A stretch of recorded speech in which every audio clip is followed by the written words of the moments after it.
Health Spotlight, presented by Community Health Network. All right, let's get right to our health spotlight and Wish TV medical reporter Dr. Mary Gillis. Mary, you've been following new numbers about just how many teenagers are using e-cigarettes.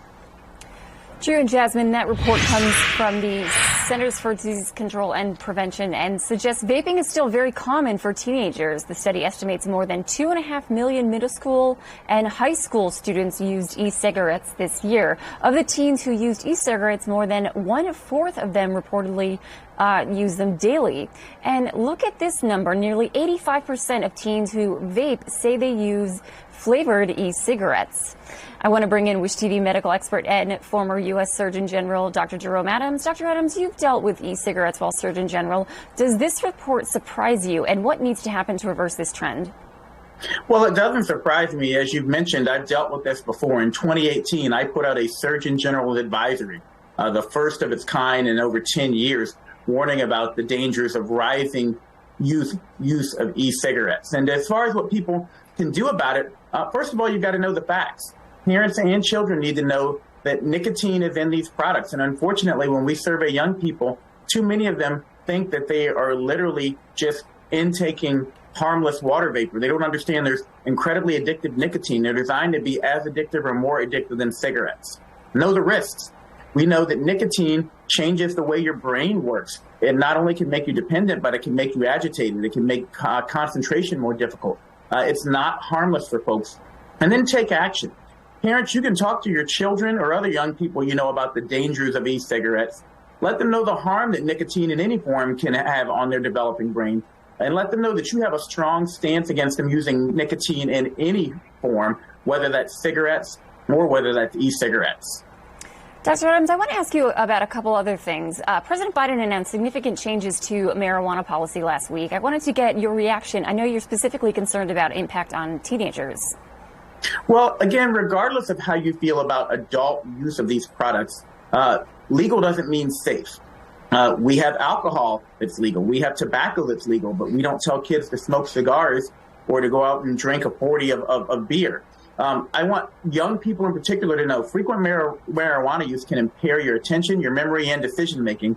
And the science tells us that people who regularly use marijuana are more likely to show a decline in IQ and school performance. They're more likely to miss classes and ultimately to drop out. So again, we're going to continue to have discussion about legalization versus decriminalization and adult use. But no matter how that discussion goes, I hope we can all agree that young people shouldn't be using marijuana, particularly this new, more potent marijuana that is 5 to 10 times more potent than what marijuana used to be even a decade ago.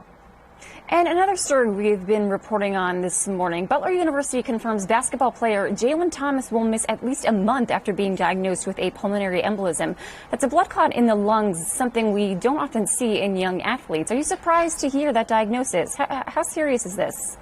Well, incredibly rare and incredibly serious. It's a blood clot in your lung, and it can literally prevent oxygen from getting to the rest of your body. People die after these, which is why they said no more playing. I want to remind people that Chris Bosh of the Miami Heat had a pulmonary embolism many years ago and actually sat out for a while and then came back. So it's not unprecedented for someone to come back, but we just never know because that clot doesn't start in the lungs typically. It comes from the legs, it comes from other parts of the body, and you want to make sure that clot completely goes away and that it doesn't reform again at a different time. And Dr. Adams, one final question. The NFL announced changes to its concussion protocol. You and I talked about it last month after the injury to the Miami Dolphins quarterback. Do the changes go far enough?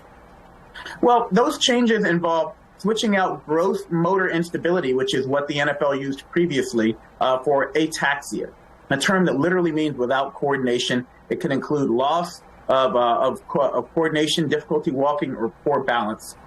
We're always going to have a trade-off in a sport where grown men are literally barreling towards each other and crashing into each other's heads. So you're going to continue to see concussions.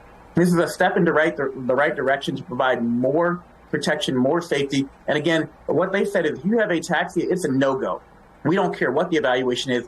You cannot come back in the game. And I think that if they'd done that for Tua, then obviously he wouldn't have gone back in the game. And he might not have had that unfortunate situation we saw on Thursday night. So a step in the right direction, and we're always going to have this balance in what is a inherently violent sport. Well, Wish TV medical expert and former U.S. Surgeon General Dr. Jerome Adams, thank you always for joining us. Thank you. Great to be with you as always.